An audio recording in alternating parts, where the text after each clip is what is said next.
غور کیجئے کہیں ہم یہ والا کام تو نہیں کر رہے جو سالبہ نے کیا تھا، اور پھر ایسی لعنت ہوتی ہے کہ پھر اس کی زکوٰۃ بھی قبول نہ کی گئی، علماء بکریاں بڑھ گئیں کہ اب جنگل میں بھی جگہ نہ بچی۔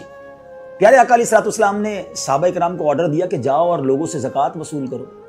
صحابہ کرام زکوٰۃ لیتے لیتے سالبہ کے پاس پہنچے اور کہا کہ تم نے بھی زکوٰۃ دینی ہے۔ جب اس نے کیلکولیٹ کیا تو زکوٰۃ میں تو بہت ساری بکریاں دینی پڑ جاتی، کہتے مجھے تو یہ ٹیکس معلوم ہو رہا ہے، میں بعد میں بتاؤں گا۔ دولت کی خواہش اتنا خطرناک ہوتا ہے کہ انسان دولت کے چکر میں ہلاک و برباد ہو جاتا ہے، اللہ کی رحمت سے مایوس ہو جاتا ہے۔ آج کے ہم اس ویڈیو میں دیکھیں گے اس شخص کے بارے میں جو بہت ہی مالدار تھا۔ وہ شخص ایسا کون سا گناہ کیا تھا جس کی زکوٰۃ اللہ کے بارگاہ میں قبول نہیں ہوئی تھی؟ معزز سامعین کرام، آج کا واقعہ بہت ہی حیرت انگیز ہونے والی ہے، تو آئیے دیکھتے ہیں ہم سب مل کر کہ وہ کون سا شخص تھا جس کی زکوٰۃ اللہ کی بارگاہ میں قبول نہیں ہوئی تھی اور اس کی موت کیسے ہوئی۔ ناظرین، میں تفسیر قرآن صراط الجنان پڑھ رہا تھا اور ایک بڑا شاندار واقعہ مجھے پڑھنے کو ملا۔ قرآن پاک کی ایک آیت کے تحت یہ واقعہ مفتی صاحب نے لکھا اور حدیث پاک میں گویا یہ واقعہ ہے، اور یہ پیارے آقا علیہ الصلوۃ والسلام کے دور میں ہوا۔ ماجرا یہ تھا کہ ایک شخص جس کا نام تھا سالبہ پیارے آقا علیہ الصلوۃ والسلام کے پاس آیا اور کہتا حضور میرے مال میں برکت کی دعا کر دیں۔ میں اس واقعے کا خلاصہ پیش کر رہا ہوں۔ تو پیارے آقا علیہ الصلوۃ والسلام نے فرمایا، اے سالبہ، وہ اچھا ہے مال جس پر تم اللہ کا شکر ادا کر سکو، چاہے وہ تھوڑا ہو، اس زیادہ مال سے بہتر ہے جس کا تم شکر ہی ادا نہ کر سکو۔ کچھ دنوں کے بعد سالبہ پھر آیا، کہتا حضور میرے مال میں برکت کی دعا کر دیں۔ پیارے آقا علیہ الصلوۃ والسلام نے دعا کر دی۔ اب نبی پاک دعا کریں تو قبول تو ہونی تھی۔ اس کی بکریاں ملٹی پلائی ہونے لگ گئی۔ اب اتنی بکریاں ہو گئی کہ مدینہ منورہ میں جگہ ہی نہ بچی جہاں وہ اپنی بکریاں رکھ سکتا۔ وہ اپنی بکریوں کو لے کر شہر سے باہر جنگل میں چلا گیا۔ اچھا، مال تو بڑھ گیا، مگر پہلی محرومی اس کو یہ ملی کہ وہ نماز میں نہیں آتا، جماعت میں اور جمعے کی نماز میں بھی نہیں آ سکتا تھا۔ نبی پاک علیہ الصلوۃ والسلام نے پوچھا سالبہ کا کیا حال ہے؟ صحابہ کرام نے کہا حضور بہت پیسے ہو گئے، بڑا مال ہو گیا، اتنی بکریاں ہو گئی کہ اب مدینے میں جگہ ہی نہیں رکھنے کی۔ نبی پاک علیہ الصلوۃ والسلام نے فرمایا سالبہ پر افسوس ہے۔ اب نبی پاک نے یہ فرمایا تو there is something wrong۔ اب کیا ہوا؟ اتنی بکریاں بڑھ گئیں کہ اب جنگل میں بھی جگہ نہ بچی۔ پیارے آقا علیہ الصلوۃ والسلام نے صحابہ کرام کو آرڈر دیا کہ جاؤ اور لوگوں سے زکوٰۃ وصول کرو۔ صحابہ کرام زکوٰۃ لیتے لیتے سالبہ کے پاس پہنچے اور کہا کہ تم نے بھی زکوٰۃ دینی ہے۔ جب اس نے کیلکولیٹ کیا تو زکوٰۃ میں تو بہت ساری بکریاں دینی پڑ جاتی، کہتے مجھے تو یہ ٹیکس معلوم ہو رہا ہے، میں بعد میں بتاؤں گا۔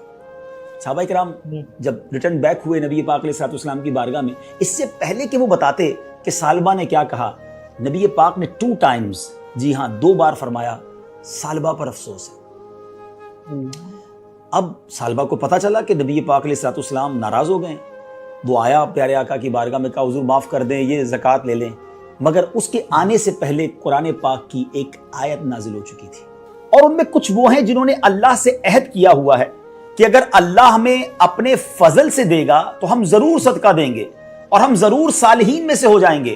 پھر جب اللہ نے انہیں اپنے فضل سے عطا فرمایا تو اس میں بخل کرنے لگے اور منہ پھیر کر پلٹ گئے، وعدہ خلافی کی اللہ سے۔ پیارے آقا علیہ الصلوۃ والسلام نے اس کی زکوٰۃ، اس کا مال قبول نہیں کیا، اسے ریٹرن کر دیا۔ اب سالبہ سر پر خاک ڈالتا ہوا واپس ہوا۔ پیارے آقا علیہ الصلوۃ والسلام ظاہری طور پر پردہ فرما گئے دنیا سے۔ حضرت ابوبکر صدیق کا دور آیا، سالبہ پھر آیا، کہتا حضور میری زکوٰۃ لے لیں۔ حضرت ابوبکر صدیق نے کہا جب نبی پاک نے نہیں لی تو میں کیوں لوں؟ اس کو واپس کر دیا۔ وہ حضرت عمر فاروق کے دور میں آیا، حضرت عمر فاروق نے بھی لوٹا دیا۔ سیدنا عثمان غنی رضی اللہ تعالیٰ عنہ کے دور میں اس کا انتقال ہو گیا۔ ناظرین، اس واقعے کے بعد قبلہ مفتی قاسم صاحب نے تفسیر قرآن صراط الجنان میں کمال کی باتیں لکھی کہ آج ہم کیا کرتے ہیں؟ دعا کرتے ہیں یا اللہ بس مال دے دے، پھر زکوٰۃ بھی پوری دینی، پھر صدقہ بھی خوب کرنا، پھر میں تیری راہ میں خوب خرچ کروں گا، مسجدیں بھی بناؤں گا۔ پیسہ آنے کے بعد سب بھول جاتے ہیں۔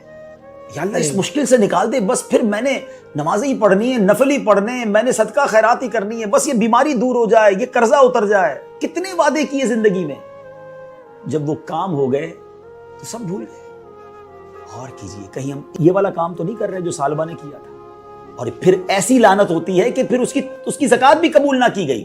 علماء نے اس پر بھی ڈیبیٹ کی ہے کہ کیوں ثعلبہ کی توبہ قبول نہیں ہوئی، ثعلبہ کی زکوٰۃ قبول نہیں کی جاتی تھی۔ تو بتایا گیا کہ ثعلبہ جب بھی پیسے دینے آتا تھا نا، اس ڈر سے آتا تھا کہ لوگ برا بھلا کہہ رہے ہیں مجھے، اتنا برا ہوں میں کہ میری زکوٰۃ ہی قبول نہیں ہو رہی ہے۔ وہ لوگوں کی شرم میں عبادت کرتا تھا، اللہ کے لیے نہیں۔ آج بھی کچھ لوگ ایسے ہیں کہ اس لیے نیکیاں کرتے ہیں، اس لیے حج کرتے ہیں، اس لیے زکوٰۃ دیتے ہیں، اس لیے قربانی کرتے ہیں، بڑے بڑے جانور لاتے ہیں کہ لوگ کیا کہیں گے اگر میں نہیں کروں گا، کنجوس کہیں گے لوگ۔ لوگوں کے لیے عبادت کرنی ہے، پلیز سوچئے گا، اللہ کے لیے عبادت کریں اور اللہ سے جو وعدہ کریں اسے پورا کریں۔ ہمیں رب نے بہت کچھ دیا ہے، جو دیا ہے نبی پاک کا وہ جملہ یاد رکھیے گا کہ وہ تھوڑا اچھا ہے جس کا تم شکر ادا کر سکو، اس زیادہ سے جس کا شکر بھی ادا نہ کر سکو۔ آخری بات کہہ کر گفتگو ختم کرتا ہوں کہ ایک بڑا پیارا کوسچن کیا گیا کہ ہمیں کیسے پتا چلے کہ یہ نعمت ہے جو ہمیں اللہ نے عطا کی ہے یا یہ ہماری آزمائش ہے۔ علماء نے بڑا پیارا جواب دیا کہ جو نعمت تمہیں ملے اور تمہیں اللہ سے قریب کر دینا، سمجھ لو وہ نعمت ہے۔ اور جب تمہیں کوئی نعمت ملے، کوئی مال ملے، کوئی بھی چیز ملے اور وہ تمہیں اللہ سے دور کر دے، سمجھ لو وہ آزمائش ہے۔